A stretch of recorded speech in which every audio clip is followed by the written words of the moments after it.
자, 엄근진 기자와 함께하는 대유잼 뉴스.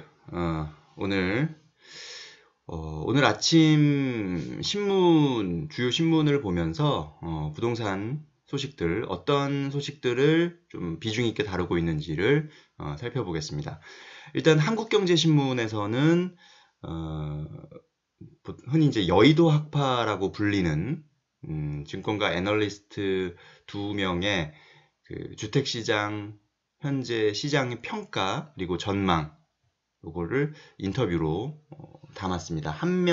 그러니까 쌍두마차로 불리는데 이 여의도 학파 최상욱 하나금융투자연구위원 그리고 이상우 유진투자증권연구위원 이 두 명이 작년까지는 동일하게 집값이 오른다. 특히 서울 집값이죠. 서울 집값은 오른다라는 전망을 내놔서 또 일부 전문가들은 떨어진다라고 예상을 했음에도 불구하고 이 두 명은 오른다라고 주장을 했고 뭐 결과로도 실제 그랬고요. 그런데 눈에 띄는 건 작년 이제 9.13 대책을 기점으로 이 두 명의 전망이 엇갈리기 시작합니다. 최상욱 하나금융투자연구위원이 이제 하락 전망으로 돌아서기 시작한 것인데요. 그래서 두 명의 현 시장 판단을 다시 한번 한국경제신문이 인터뷰로 정리를 했습니다. 일단 최상욱 연구위원부터 살펴보겠습니다. 투자 수요가 급감했고 현재 바닥이 아직 멀었다. 바닥이 멀었다는 것은 집값이 더 떨어질 수 있다는 거죠. 바닥을 쳤다는 것은 이걸 바닥을 치고 다시 올라간다는 것을 의미하는데 최상욱 연구위원은 아직 바닥이 멀었다라고 일단 판단을 하고 있습니다. 자, 9.13 대책 발표 후에 하락으로 선회를 했고요. 6월 1일 보유세 기준일 충격이 있을 것이다. 올 하반기, 내년 상반기에 바닥을 칠 것이다. 이렇게 보고 있습니다. 보유세는 6월 1일을 기준으로 6월 1일에 보유하고 있는 사람에게 부과가 되는 세금이죠. 보유세는. 요번에 뭐 공시가격도 많이 올랐고 또 공정시장가액 비율도 올랐고 여러모로 보유세나 또 집값도 많이 올랐고요. 그러니까 집값이 오르면서 공시가격이 올랐고 또 공정시장 가액 비율, 이 종부세에 해당하는 건데요. 종부세, 공정시장 가액 비율도 올랐고, 하여튼 이 보유세가 작년보다는 당연히 오를 수밖에 없는 그런 상황이 됐기 때문에 그런데 이게 아직은 체감이 안 되겠죠, 잘.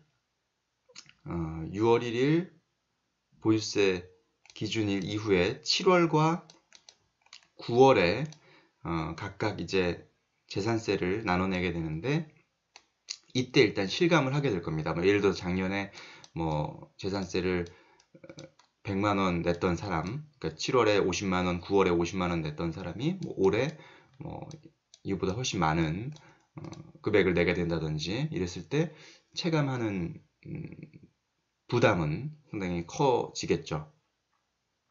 물론 뭐 이게 해봤자 뭐 100만 원에서 뭐 몇십만 원, 두 배까지는 아마 안 오를 겁니다. 그러니까 뭐 2배 오른다는 거는 이제 그 세부담 상한을 무시하는 것이고 세부담 상한이라는 게 또 있기 때문에 뭐 그렇게 2배, 3배는 아니지만 어쨌든 이게 오른다는 거 보유세 자체는 서울은 뭐 오를 수밖에 없는 상황이라는 거 이런 것들이 이제 실제로 이제 체감이 될 것이다. 그래서 올 하반기, 내년 상반기에는 바닥을 칠 것이다. 이제 이런 전망을 하고 있는 것이죠. 뭐 대충의 내용을 한번 살펴볼까요? 자, 최상욱 위원은 하락으로 전망을 바꾼 유일한 부동산 전문가였는데요. 9.13 대책이 계기였다. 이제 주택시장을 이제 세그먼트로 나눴습니다. 공시가격 6억 원을 넘느냐 안 넘느냐, 그리고 면적 기준으로 봤을 때 전용 면적 85제곱미터를 넘느냐 안 넘느냐, 이렇게 해서 이제 4개 집단으로 나누어 본 것인데 이 4개 집단 가운데 9.13 대책에서는 뭐 그 임대사업자 세제 혜택을 축소한 부분이 있고요. 여러 가지 뭐 대출 규제도 있었고 뭐 이런 그 내용들이 이 네 가지 집단 가운데 세 가지 집단에서 투자 수요가 급감하도록 설계됐다. 그러니까 공시가격 6억 원을 안 넘고 전용면적 80원제곱미터를 안 넘는 그 집단 하나를 제외하고는 다 이전보다 뭔가 불리한 그런 조건으로 바뀌었기 때문에 네 가지 종류 중에 세 가지 종류가 이전보다 그 조건이 안 좋아졌다. 그럼 당연히 전체적으로 봤을 때 수요가 전체적으로 떨어질 수밖에 없다. 라는 이제 판단이고요. 그렇기 때문에 집값이 떨어질 수밖에 없다. 이렇게 보고 있습니다. 그러니까 그 말은 9.13 대책이 상당히 시장에 영향을 미칠 수밖에 없고 실제로 현재 미치고 있다라는 판단인 거죠. 만약에 정책이 아무리 이렇게 설계가 됐어도 그 설계가 뭐 시장에 큰 영향을 주지 못하는 그런 내용이거나 설계라면 뭐 그러거나 말거나 이 세 가지 집단에 뭐 불리한 조건이 됐더라도 수요는 계속 늘어날 수도 있죠. 그런데 그 불리해진 조건 때문에 수요가 떨어져서 가격이 떨어진다고 보는 건 그만큼 9.13 대책이 분명히 영향이 있다. 사람들이 그거에 긴장할 수밖에 없다. 이렇게 판단을 하고 있는 겁니다. 특히 이제 그동안 그 파리 대책에서도 역시 규제가 있었지만 그 파리 대책의 허점은 뭐냐면 소형 고가 아파트가 좀 유리했던 측면이 있습니다. 그러니까 전용 85제곱미터는 넘지 않지만 공시가격을 6억 원을 넘어가는 주택 이런 주택들은 파리 대책 체제 하에서도 뭔가 이제 얻어낼 수 있는 그런 혜택들이나 어떤 과실들이 있었는데 그게 9.13 대책에서 이제 사라진 거죠. 그러면서 투자 수요가 급감했다. 그래서 작년 가을부터 줄곧 가격 하락이 이어졌다. 이렇게 판단을 하고 있습니다.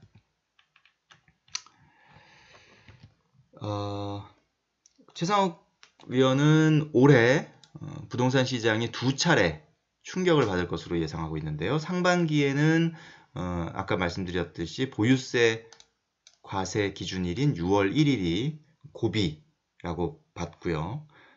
말씀드린 대로 이제 보유세 부담을 느끼는 사람들이 매도에 나설 것이다. 라는 설명이고요. 하반기에는 어떤 이슈가 있냐면 그 장기 보유 특별공제 혜택이 뭔가 수정되는 부분이 있습니다. 1주택자가 시가 9억 원 이상인 집을 팔 때 주어지던 장기 보유 특별공제 10년 보유했을 때 최대 80% 그 공제받던 그 혜택이 올해를 끝으로 변경이 되는 이 이슈가 영향을 미칠 것이다. 실제로 거주하지 않았던 고가 1주택을 올해 안에 판다면 공제율이 최대 80%지만 내년부터는 10년을 보유하더라도 실제로 거주하지 않는 경우에는 공제율이 20%로 줄어든다. 이거 엄청난 거죠. 예. 그러니까 장기 보유 특별공제라는 것은 기본적으로 어떤 물가 상승률을 인정해 주는 거거든요. 시세 차익이 발생했을 때 이렇게 집값이 올라가는 그러면 이제 여기 부분과 여기 부분의 어떤 시세 차익에 대해서 이제 양도소득세를 매기는 건데 이거를 무조건 그러면 양도 차익이 발생했다고 해서 세금을 매기는 게 정당하냐? 왜냐하면 물가가 이 기간 동안 정상적으로 그러니까 다른 재화들도 가격이 오르는데 물가가 상승하니까 근데 다른 재화에서는 양도소득세를 부과 안 하는데 왜 주택에만 부과하냐 뭐 이런 주장에 대해서 좋다. 그러면 물가 상승률 정도인 부분은 빼주겠다라고 하는 것이 바로 장기 보유 특별 공제인 것이고요.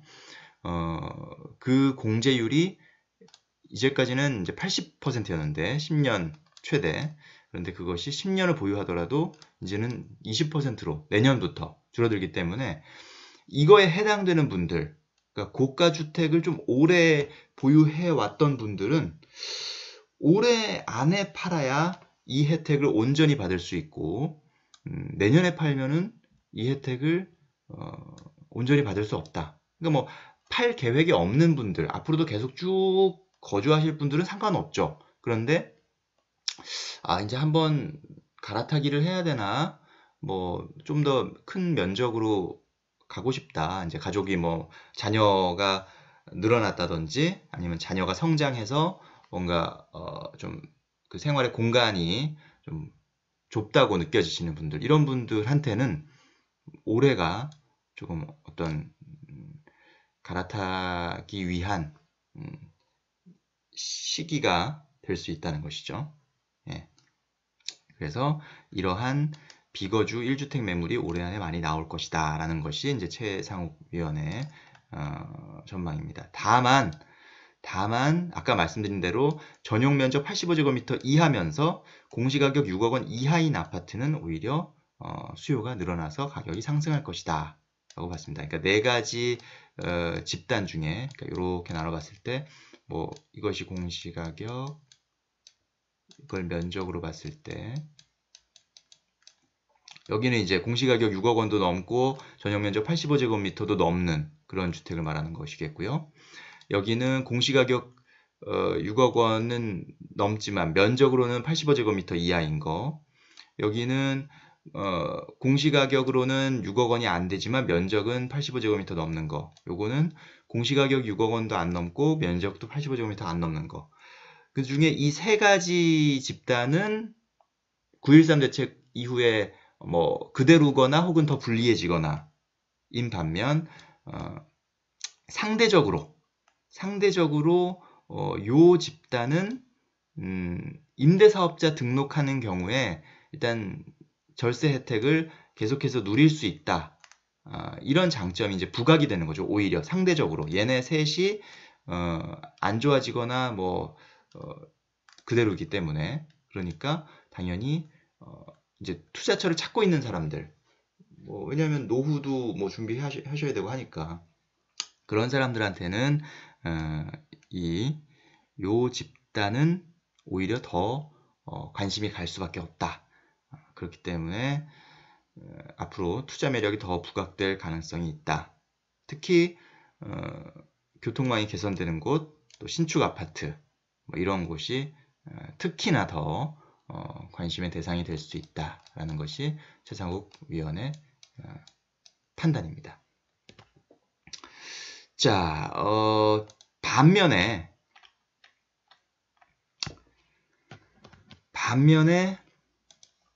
이상우 연구위원은 현재 반등 신호가 나타났다. 지금 집 사야 한다. 라고 이야기하고 있습니다. 이 반등 신호라는 게 뭐냐면 헬리오시티 지금 현상을 의미하는데요. 헬리오시티가 작년 말에 입주를 시작했는데 그 전 뭐 한 10월, 11월부터 그 일대 전세값이 떨어지고 그러면서 약간 매매값도 영향을 받는 그런 느낌이었죠. 그러다가 그게 뭐 1월, 2월까지 계속 그런 흐름이었다가 3월부터는 다시 이렇게 올라오는, 회복하는 그런 모습들을 보이면서 이것이 이상우 연구위원이 판단하기에는 반등 신호다. 그러니까 어떤 일시적으로 많은 물량이 이제 공급이 됐을 때 나타나는 어떤 뭐 당연한 그런 현상이었을 뿐이지 이게 대세 어떤 하락의 전조가 아니었다. 이제 그 기간이 어느 정도 종료되고 다시 이제 물량이 소화되고 났으니까 오히려 시장은 더 불확실성을 해소하고 다시 올라가는 그런 어떤 신호로 봐야 된다. 라는 평가이고요. 역시 대기 수요가 여전히 서울 아파트 경우는 대기 수요가 많다. 그리고 뭐 청량리나 성남 등 앞으로 나올 분양 단지를 좀 눈여겨봐야 한다라는 조언을 내놓고 있습니다. 내용을 좀 살펴보면요. 일단 아까 말씀드린 대로 송파 헬리오시티가 실제로는 2-3개월 하락하다가 반등했다. 전세값이 더 오르면 매매 가격도 뛸 수 있고 그렇게 되면 다시 이 어려운 장세 속에서도 서울 아파트 가격은 다시 오를 수 있다 라는 이야기를 하고 있습니다. 그래서 이 연구위원은 무주택자는 지금 아파트를 사야 한다 이렇게 이야기를 하고 있는데, 이 연구위원은 올해 서울 집값이 8% 오를 것이라고 전망을 하고 있습니다. 반면에 아까 최상훈 연구위원은 8% 떨어질 것이다 이렇게 아주 상반되게 마치 거울을 바라보고 있듯이 한쪽은 8% 상승, 한쪽은 8% 하락 이렇게 전망을 하고 있는데, 그래서 상당히 궁금합니다. 올해 어떤 결과가 나올지 상당히 궁금하고, 누군가 한 명은 상당히 타격을 받을 수도 있고, 또 누군가 한 명은 아주 또 큰 주목을 받을 수 있는 그런 상황이 된 것 같습니다. 자, 이 연구위원은 올해 집값 향방을 예측할 수 있는 가늠자로 5가지를 꼽았는데요. 전세값, 토지보상금, 철도망, 가구 소득, 또 리모델링 수요 이렇게 5가지를 꼽았습니다. 자, 일단 3기 신도시 등 개발 예정지가 수도권에 곳곳에 있는데 토지보상금이 20조 원 넘게 풀릴 것으로 지금 보고 있고요. 이 연구위원은. 그 다음에 3기 신도시와 함께 그 광역교통 개선 대책도 발표가 됐었죠. 그래서 교통망도 잇따라 착공한다. 이런 것들이 이제 분명히 호재가 될 것이다. 주택시장을 끌어올리는 그런 재료가 될 것이다 라고 보고 있는 것이고, 또 직장인들의 급여 소득 혹은 직장인뿐만 아니라 일반 소득자들의 특히나 상위 계층, 그러니까 고소득자들의 소득이 늘어나는 그런 부분. 어차피 집을 살 사람들은 소득이 많은 사람들일 가능성이 높으니까요. 저소득층이 당장 소득이 조금 올랐다고 해서 집을 살 수는 없는 거 아닙니까? 그렇기 때문에 일정 수준 이상 되는 사람들의 소득이 계속 늘어나고 있다는 것은 주택시장 수요 증가의 한 요인이 될 것이다. 이렇게 보고 있는 것이죠. 그래서 이 연구위원은 신규 분양단지를 좀 적극적으로 공략해라, 살펴보라 이렇게 얘기를 하고 있습니다. 특히 이제 청량리 일대를 포함한 서울 동대문구, 또 경기 하남 북위례, 금광 1구역, 이런 경기 성남의 구시가지 등을 좀 눈여겨볼 단지로 지목을 했습니다. 자, 이런 부분들 한번 살펴볼 필요가 있을 것 같고요. 자, 이렇게 해서 한국경제신문에서 살펴본 내용이었고, 자, 매일경제를 한번 살펴볼까요? 매일경제에서는 주택 공시가격에 대한 기사를 오늘자 부동산의 좀 중요한 기사로 게재를 했습니다. 원칙도 공정성도 없다. 공시가 불만 아우성. 같은 단지도 상승률이 극과 극이고 가격 균등성의 원칙 깨졌다. 산정 과정, 현실화 목표가 불투명하고 깜깜이고 절차적인 공정성, 투명성도 훼손됐다. 조세 법률주의 무시도 문제다. 이번 그 주택 공시가격과 관련된 논란들을 좀 정리를 했습니다. 자, 한번 내용을 살펴볼까요?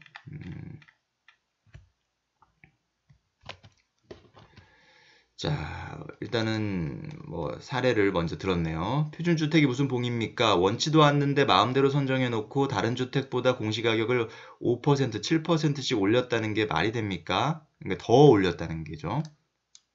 이게 포인트입니다. 우리 집을 표준주택에서 당장 빼주세요. 자, 표준주택이 있고 개별주택이 있죠. 예. 이건 이제 단독주택에 해당되는 건데요. 표준주택은 이제 한국감정원이 그 공시가격을 산정해서 발표를 하고, 개별 단독주택은 이 표준 단독주택의 상승률, 그러니까 주변 지역에서 좀 대표가 될 만한 그 주택을 표준 주택으로 선정해서 이에 대한 공시가격 상승률을 공시가격을 감정원에서 정부에서 발표를 하면 지자체에서 이 옆집은 당연히 이제 이 집 첫 번째 이 표준주택이 얼마나 올랐는지 얘가 얼마인지를 감안해서 개별 주택들의 공시가격을 책정하게 되죠. 지자체에서 다 하기는 어려우니까 이제 정부에서 어떤 기준을 준 것이죠. 그래서 이제 진행이 되는데, 이번에 이제 표준 단독주택 그리고 개별 단독주택의 공시가격 발표된 거를 뚜껑을 열어놓고 보니까 표준 단독주택이 상승률이 상대적으로 개별 주택보다 5%포인트 혹은 7%포인트 정도 더 높았다. 예를 들어서 개별 단독주택은 뭐 한 10% 작년 대비 올랐다면 표준 단독주택은 15%, 17% 올랐다는 그런 얘기인 거죠. 그러니까 이 표준 단독주택을 소유한 사람 입장에서는 억울한 거죠. 왜 우리 집만 공시가격이 더 올랐냐? 단순히 표준주택이라는 이유만으로 오른 거면 우리 집 빼달라, 표준주택에서. 이런 이야기를 하고 있는 것이고요. 뭐 과천의 한 아파트 입주자 대표 회의에서는 공시가격 의견 제출을 독려하고 있다. 의견 제출이라는 게 지금 이제 열람 아파트 같은 경우는 4월 30일 날 이제 정부에서 공시를 하거든요.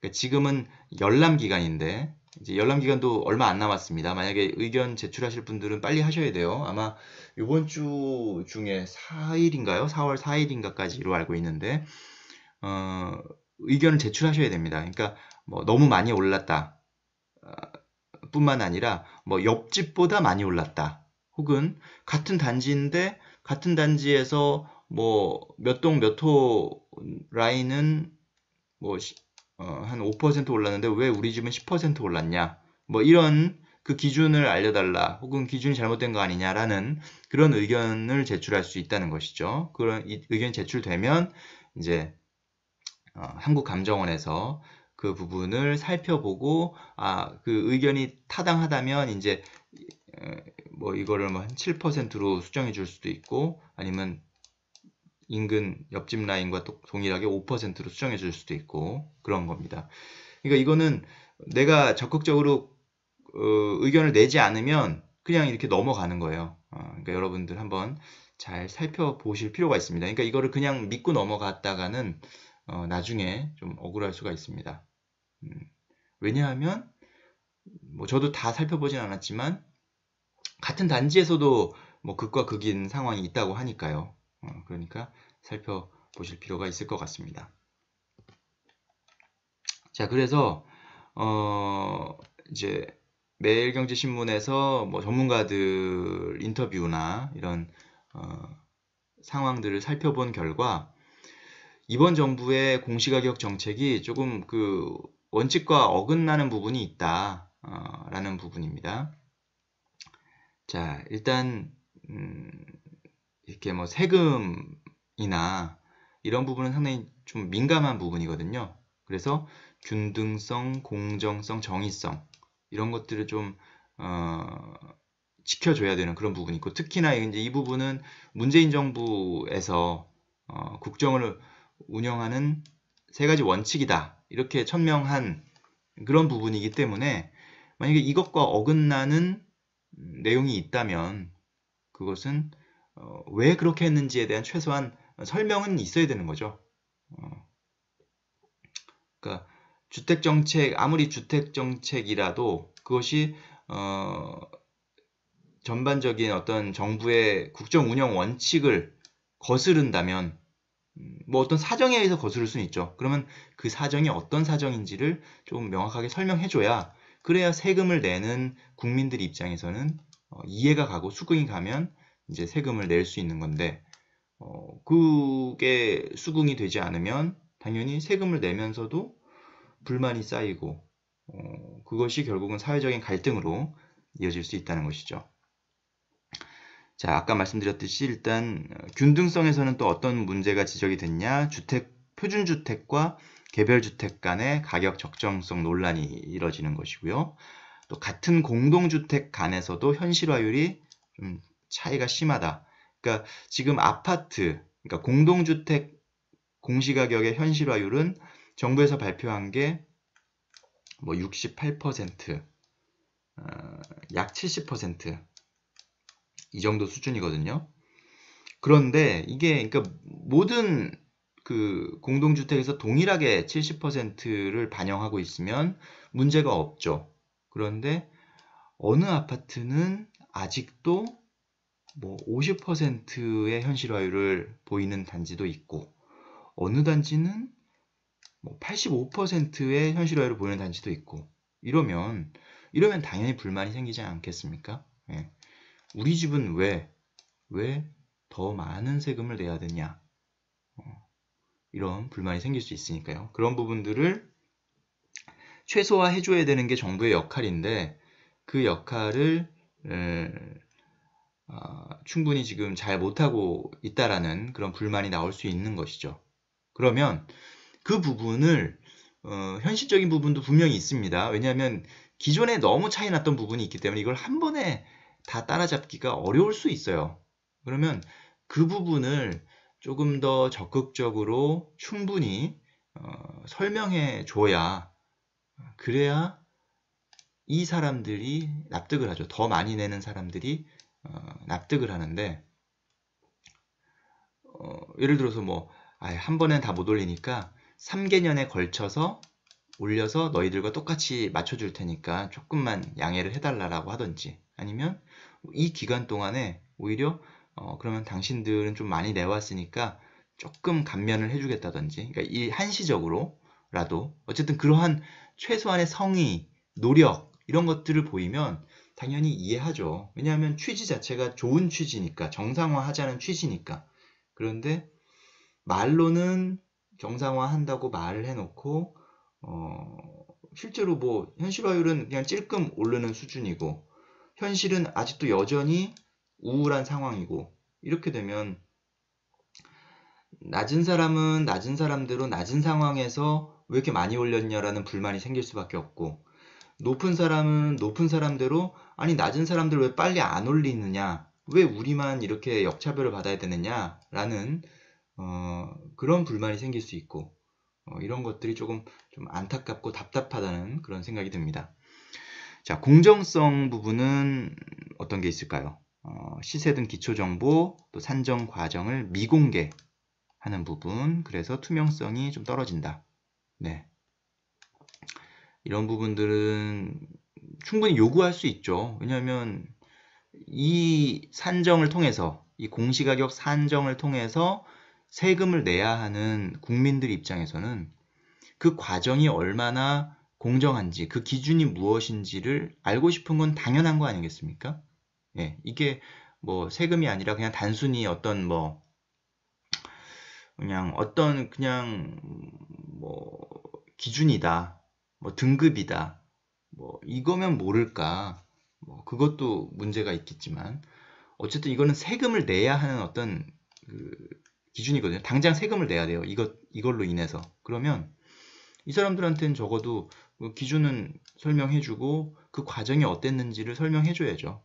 예. 요구가 있다면, 요구를 한다면, 요구 안 하는 사람한테까지 뭐 일일이 다 설명해 주실 필요는 없지만 요구하는 사람이 있다면 지금 여러분의 집은 이런 사유 때문에 작년에 뭐 실거래가가 이 정도의 거래가 됐고 뭐 한강도 보이고 집에서 뭐 아주 좋은 위치에 있으시고 뭐 이러한 나름대로 어쨌든 그 가격을 정할 때 올해 공시가격을 발표할 때 산정할 때의 그 사람들이 어쨌든 숫자를 정할 때 기준이 있지 않았겠습니까? 그 기준을 다 공개하지는 못하더라도 대략적인 내용은 공개할 정도의 그런 자신이 있어야죠. 그 자신도 없으면서 어떻게 이 공시가격을 정합니까? 그렇죠? 그리고 수정할 때도 원칙과 기준이 없다. 예를 들어서 표준 단독주택 같은 경우도 뭐 처음에 뭐 50%를 올렸더니 반발이 심하니까 이거를 갑자기 뚝 잘라서 뭐 한 20%만 올려주는 걸로 바뀌고, 그러니까 이 자체도 이것도 문제죠.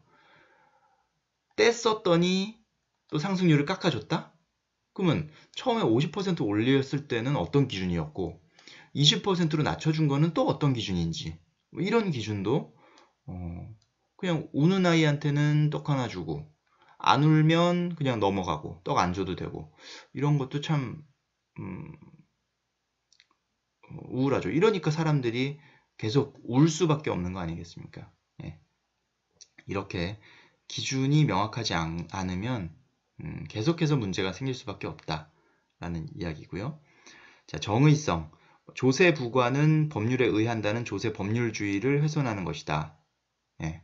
그러니까 엄연히 세율이라는 게 있죠. 예. 재산세도 세율이 있고요. 종부세도 세율이 있습니다. 그래서 종부세 같은 경우는 작년에 세율을 인상했죠. 인상해서 올해 이제 적용이 될 텐데, 그런 식으로 세율을 법 개정을 통해서 바꿔서 그에 맞게 세금을 부과하는 것이 바로 조세 법률주의일 텐데, 이거는 세율은 건드리지 못하고 공시가격, 행정부에서 그 산정하고 있는 공시가격을 올림으로써 세금이 인상되는 그런 결과가 나온다는 게 과연 조세 법률주의에 합당한, 타당한 구조인가라는 지적이 있을 수 있고, 그래서 과세 책임을 지금 행정부가 부담하고 있는 것, 입법부가 아닌 이런 부분들이 과연 정의로운가라는 지적을 하고 있습니다. 뭐 공시가격 관련해서는 서울경제도 오늘 빗자로 또 크게 다뤘습니다. 여기에서는 이제 지자체들의 반응들을 조금 주목하고 있는데요. 그러니까 아까 표준주택과 개별주택의 어떤 차이에 대한 이야기를 드렸는데, 표준주택에 비해서 개별주택을 조금 덜 올렸더니, 그랬더니 이번엔 그 지적이 나오니까 정부가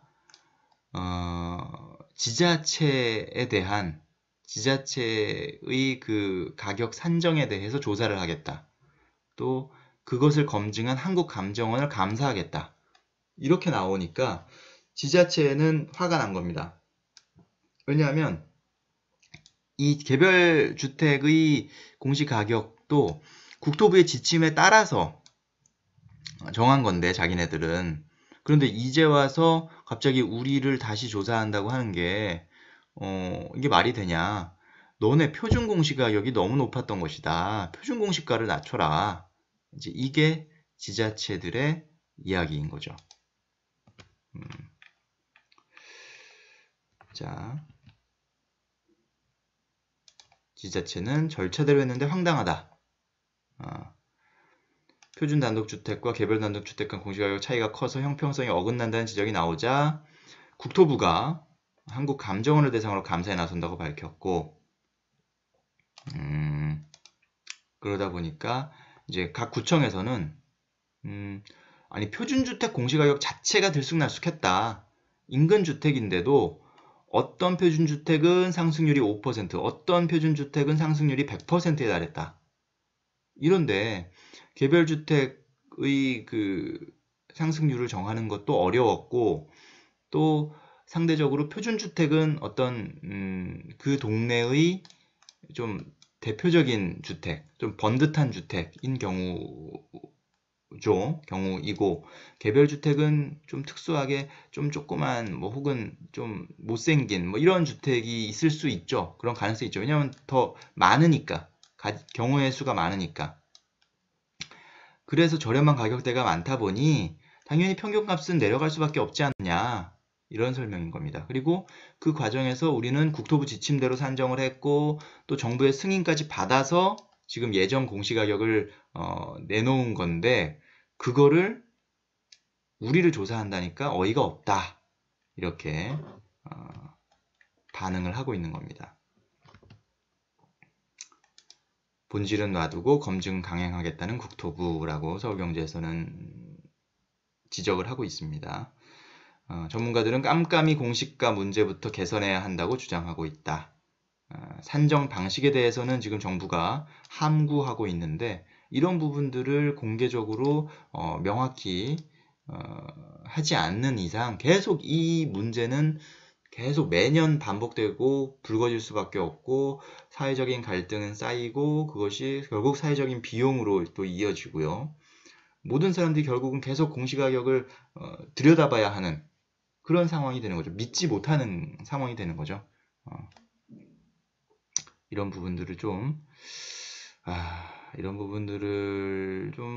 더 적극적으로 정부가 노력을 해줬으면 좋지 않을까라는 생각이 들어요. 그러니까 국토부의 뭐 입장이나 어떤 상황도 이해는 되지만서도 국민들이 세금을 내는 국민들이 원하면 설명해줘야죠. 국가가 국민의 세금으로 운영이 되고 지탱이 되고 있는데 그 세금을 내는 사람들을 설득시키지 못하고 세금 내는 사람들이 받아들이지 못하는 세율이면 이거는 아주 위험한 거죠. 네. 그것이 일부 뭐 부자들의 프레임으로 가버리면 그것도 문제가 있다는 생각이 듭니다. 네. 자, 어쨌든 이런 이제 공시가격에 대한 기사도 있었고요.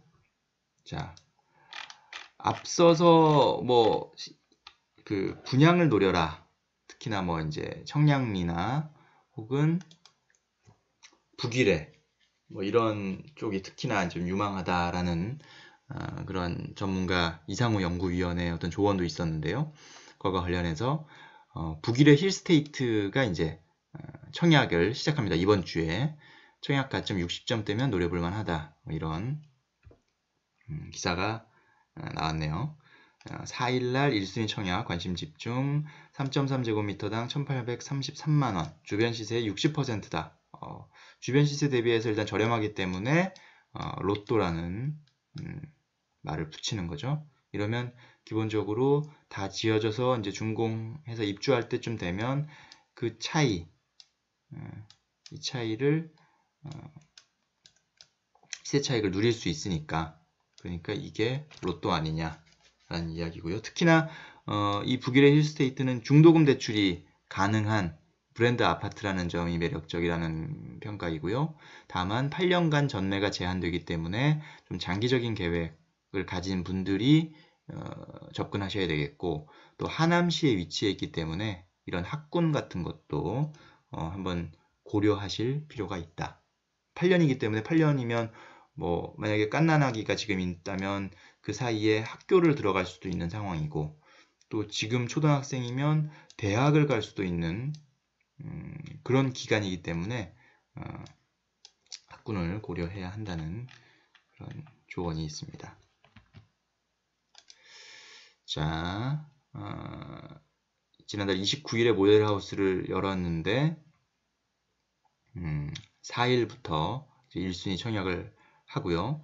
분양가가 1,833만원인데 현재 위례 신도시 입주한 아파트 시세가 평균 3.3제곱미터당 3,100만원에서 3,400만원 인 것을 감안하면 상당히 저렴한 그런 가격이다 라고 볼 수 있습니다. 물론 뭐 위례 신도시도 이렇게 뭐 남위례가 있고 북위례가 있고 뭐 이렇게 좀 살펴봐야 됩니다. 좀 서울과 가까운 쪽이 있고 경기도와 가까운 쪽이 있고 뭐 이런 것들도 살펴봐야 되는데 어쨌든 비슷한 이 위례 신도시 안에서 일단은 좀 상대적으로 저렴하게 나왔다라는 것이 눈에 띕니다. 특히나 분양가 아까 이제 저렴한데 얼마나 저렴하냐? 전용 면적 92제곱미터가 뭐 한 6억 정도, 6억 초반 정도, 98제곱미터는 6억 후반 정도, 102제곱미터는 6억 후반에서 7억 초반 정도.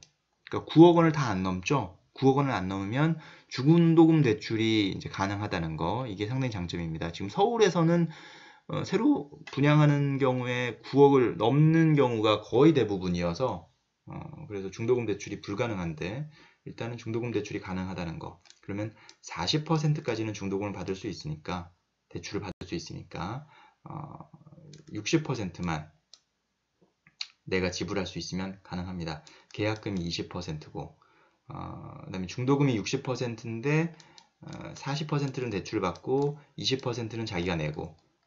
예. 그러니까 이제 잔금 치르는 거는 나중에 뭐 전세를 또 놓으면 커버할 수 있는 부분이니까, 그러면 한 40%만 내 돈이 있어도 일단 이 계약하는 데는 큰 문제 없겠다. 그럼 예를 들어서 7억에 40%면 47에 28, 2억 8천만 원이죠. 예. 2억 8천만 원 정도를 내가 내 돈으로 조달할 수 있으면, 대출이 아닌, 그러면 가능한 거죠. 물론 이제 내가 중도금 대출을 받을 수 있는 상황인지는 또 살펴봐야 되겠죠. 뭐 요즘 DTI나 뭐 또는 그 주택담보대출 그 개수, 건수, 이런 것들이 또 중요한 부분이기 때문에 그런 부분들을 살펴볼 필요는 있습니다. 네. 자, 모든 가구의 분양가가 9억 원 미만이라 중도금 대출 가능하다 아까 말씀드렸고요. 102제곱미터는 한 4억 3천만 원. 그러니까 이거는 이제 잔금까지 포함한 그런 액수인 거죠. 자, 청약 가점은 어느 정도면 될까? 그 전에 위례포레자이, 위례포레자이가 지난 1월 달에 분양했는데 그 결과를 좀 참고할 필요가 있겠다. 당시에 당첨자 청약 가점 평균이 58.2점 이었다.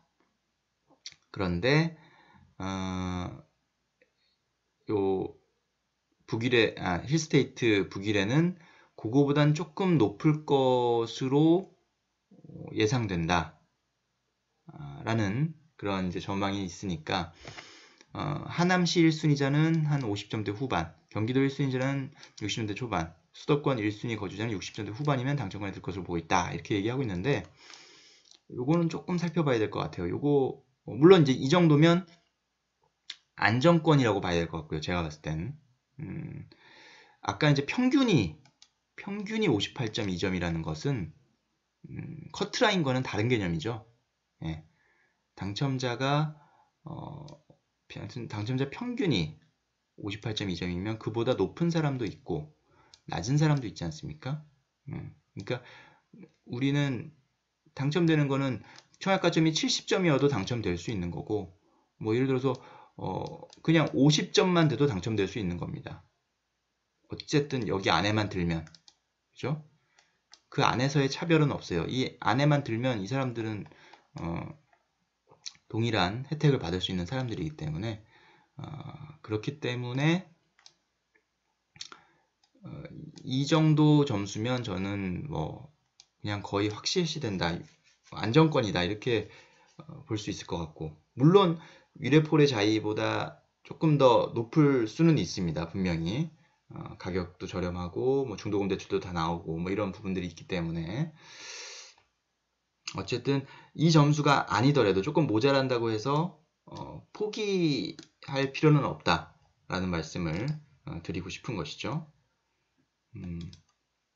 하지만 꼭 유의해야 할 점은 계약 이후 8년간 매매가 금지된다. 또 학군을 살펴봐야 된다. 뭐 잠실과 직선거리로 5km, 삼성동과 8.5km 거리이기 때문에 아주 멀진 않지만 대중교통이 아직 취약하고, 또 지하철역도 5호선 마천역과 거여역이 한 2km 반경에 있지만 여기까지 이동하는 그 수단이 그렇게 마땅치는 않다. 뭐 어차피 차를 갖고 다니시는 분들이야 뭐 지하철역까지 차를 타고 가시지는 않을 거고 이제 버스를 타고 가시는 분들일 텐데, 그 버스가 그렇게 아주 편하게 돼 있지는 않다라는 것이죠. 그런 부분들을 한번 고려해 보시고 청약을 시도해 보시면 되겠습니다. 오늘 특별 공급, 내일 1순위 청약, 당첨자는 12일 발표한다고 합니다. 자, 하나만 더 살펴보겠습니다. 좀 길어지네요. 자, 머니투데이 기사죠. 경매시장 찬바람에도 똘똘한 한 채 열기는 여전. 경매에 대한 이야기입니다. 자, 경매시장 어떤 내용인가요? 자, 서울 강남구 역삼동 개나리 4차 아파트 전용면적 171제곱미터가 지난달 감정가의 97%인 18억 2,500만원에 낙찰됐다.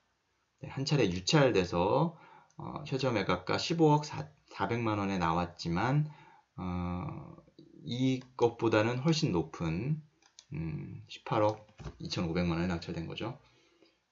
그러니까 최초 경매에서는 최소 감정가 이상을 써야 되니까 그때는 아무도 입찰에 응하지 않아서 유찰됐는데 여기서 20% 떨어진 15억에 나오니까 사람들이 10명이나 몰린 거죠. 그리고 실제 낙찰된 가격은 감정가에 거의 육박한 가격이다. 이 사람이 봤을 때는, 낙찰받은 사람이 봤을 때는 감정가가 이 정도인데 나는 감정가보다도 한 5천만원 싸게 산 거다. 이러면 뭐 사실 불만이 없죠. 네. 물론 이 감정가가 언제를 기준으로 이제 책정이 된 가격인지는 감정평가서를 살펴봐야겠지만 또 최근에 개나리 4차 아파트의 가격이 어느 정도 되는지 살펴봐야 되겠지만 어쨌든 똘똘한 한 채 강남 아파트에 대한 수요는 여전히 있다. 이렇게 지금 볼 수도 있는 것이죠.